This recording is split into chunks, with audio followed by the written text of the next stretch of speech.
சாப்பிட்டு கை உதற பத்தி அதை பொறுக்கி தின்றது. ஆமா எவ்வளவு ஆணவர்களாமா விடுவாமலே என் கணக்கு என் கணக்கு எனக்கு பட்ட அவமானம் எனக்கு பட்டவரே கூடாது.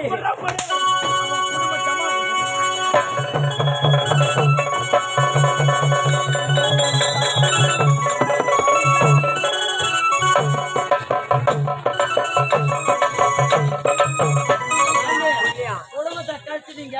உங்களுக்கு எங்கடி அந்த அண்ணனோட வரும் உங்களுக்கு அம்மா பொண்ணு கூடிக்கிறீங்க. அவன் குடும்பத்தை எங்க கலைக்கிறான்னு பார்த்துட்டு கடைசி நம்ம குடும்பத்தையே கழிச்சுட்டீங்க. அவனை வந்து என்ன பண்ண போறான்னு தெரியல. நீ தானா பயந்து நடக்குது.